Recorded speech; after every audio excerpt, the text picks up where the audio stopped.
Bon, salut tout le monde. C'est la première fois que je m'essaie, pardon, à un direct. D'ailleurs, je vais certainement bafouiller beaucoup plus que d'habitude, hein. C'est facile quand on fait des trucs sur YouTube et qu'on coupe à chaque fois les silences, les moments où on se trompe, etc. Bon, voilà, vous m'en voudrez pas. Je voulais faire juste voilà, une petite réaction puisque a priori c'est ce que tout le monde fait, donc pourquoi pas. Sur donc évidemment le fameux trailer de Dune, hein, que tout le monde a regardé, en tout cas ceux qui s'intéressent à ce genre de chaîne. Alors je me suis noté plein de trucs, hein, donc vous m'en voudrez pas si je lis un petit peu de temps en temps. Alors premier truc déjà, c'est une bande-annonce, hein, c'est qu'une bande-annonce. Donc il n'y a pas besoin d'attendre des trucs de ouf de la part d'une bande-annonce. Euh, voilà, on est quand même avec des gros blockbusters, des trucs qui sont faits avec des sommes astronomiques, des trucs comme ça. Donc, je vois pas pourquoi on se mettrait la rate au corbouillon pour ce genre de truc. Oui, c'est chouette. Enfin, moi, je l'ai regardé plusieurs fois. Moi, je l'ai trouvé plutôt chouette. Moi, je suis un énorme fan du bouquin de Herbert.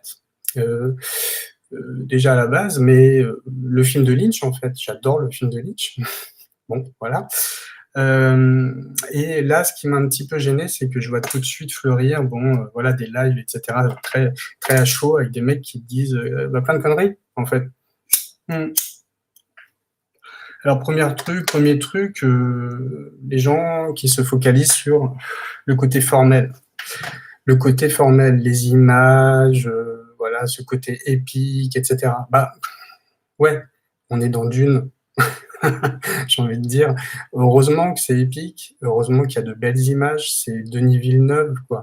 Voilà, le mec a fait quand même des films avec des très très gros budgets, avec un chef opérateur, Roger Deakins, incroyable, etc. Donc bah oui, heureusement que c'est chouette. Enfin, ils sont payés pour ça, quoi. Donc ouais, il y a de belles images, ouais, côté épique. Mais si on retient que ça, c'est un petit peu dommage.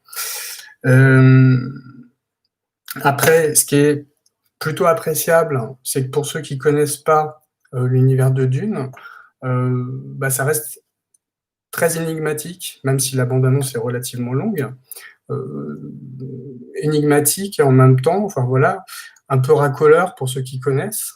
Il y a plein de choses qu'on reconnaît tout de suite, hein, plein de scènes vraiment, comment dire, légendaires, à la fois dans le bouquin d'Herbert et aussi dans les adaptations. Il n'y a pas que le film de Lynch, hein, il y a aussi la série télé. Bon, voilà, qui est cheapos à mort, mais voilà, c'était une belle tentative aussi à l'époque de le faire au début des années 2000. Donc voilà. Euh, Moi, surtout, le plus important que j'en retiens, c'est euh, c'est ce qui fera certainement la différence et en même temps qui sera un peu la limite, peut-être, je prends des précautions, avec cette version de Villeneuve. C'est l'impression d'être dans un univers qui est un peu une extrapolation, je pense assez évidente de notre univers à nous, hein, surtout de notre histoire récente, très clairement. Et du coup, bah, à force de vouloir absolument être réaliste, très crédible, avec au niveau des décors, au niveau des costumes, mais j'ai envie de dire même la posture des personnages, etc. J'entendais un mec tout à l'heure qui critiquait le côté poseur de Villeneuve, et bah oui, effectivement. Mais là, je m'éloigne un peu. Effectivement, je pense que, bah, moi en tout cas, ce que je retiens de Dune, en premier lieu, et en tant que gamin qui a découvert ce film et qui l'a regardé, j'ai envie de dire religieusement pendant des années, c'est la première phrase de Virginia Madsen dans ce générique qui est un peu cheap, mais qui est tellement chouette de Lynch, en fait, avec cette musique, je crois que c'est le thème de Brian Eno qu'on entend à ce moment-là, et qui nous dit sachez que nous sommes en l'an 10 191. Et ben, chez Villeneuve, contrairement à chez Lynch, j'ai pas cette impression. J'ai pas cette impression de dépaysement total qu'on peut avoir aussi dans des films comme Star Wars, qu'on peut avoir, oui, évidemment, Le Seigneur des Anneaux, tous ces trucs très épiques. Là, j'ai l'impression qu'il est ailleurs. Enfin, son intérêt, c'est pas d'essayer de nous faire croire absolument qu'on est vraiment dans 8000 ans, quoi. On n'en est pas là, quoi. Enfin, c'est pas son intérêt. Et du coup, je me fais enfin voilà, je pense et je fais même le pari, tiens, que après que le film sera sorti, que tout le monde l'aura vu, etc., et ben peut-être que on repensera au film de Lynch autrement et qu'on le verra peut-être moins comme un espèce d'objet bizarre, un peu raté, chipouille, je ne sais quoi, avec des effets spéciaux à la ramasse. Ouais, sauf que chez Lynch, en fait, il y a une symbolique, il y a surtout un foisonnement d'idées au niveau des décors, des costumes, un truc très lyrique qui traverse tout le film. Alors la musique, il y est pour beaucoup. C'est le seul truc que Toto ait fait bien dans sa carrière, donc autant le mettre en avant. Et puis, je sais pas, des images comme ça qui me restent, avec cette main comme ça, le dormeur doit se réveiller en surimpression sur les dunes sur lesquelles on avance. Enfin, il y avait des images comme ça, mentales, quoi. C'est un film mental, quoi, beaucoup plus qu'autre chose. Et voilà, moi je pense que on redécouvrira, enfin, en tout cas, moi ça me permettra, personnellement, de le regarder autrement, je pense. Peut-être que je me trompe, et j'espère que voilà, je dis des conneries et qu'on va bien rigoler une fois que ce sera passé.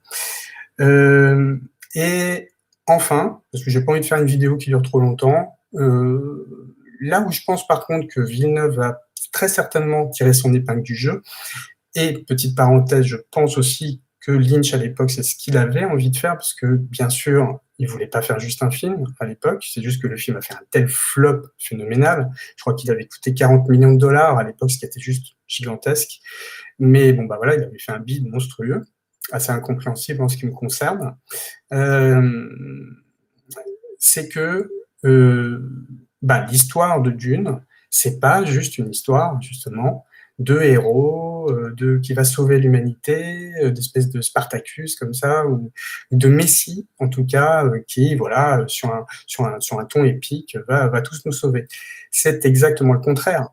Ce que démontre Herbert dans Dune, et je sais plus, alors franchement c'est assez vieux maintenant mes lectures, mais au bout d'un moment, voilà, sans spoiler, hein, si je spoil totalement, je vous le dis tout de suite, arrêtez la vidéo hein, si vous voulez pas le savoir, mais Paul Atreides, Muad'Dib, le Messie, va en fait massacrer littéralement des millions, voire, je sais plus, enfin vraiment énormément de personnes à travers la galaxie au nom de sa nouvelle religion en fait. Hein. Enfin, il incarne littéralement le renouveau de son univers, et il y a un moment où il le réalise en fait, tout simplement. Et il se retourne et c'est là que pour lui commence une grande traversée du désert au sens propre comme au sens figuré. Et je pense que Villeneuve, en tout cas, est vraiment capable de faire ça très très bien. Donc voilà, c'était mes impressions à moi. Vous en faites ce que vous voulez, vous la regardez, vous les partagez, évidemment, comme d'habitude. Je vous remercie et je vous dis à bientôt.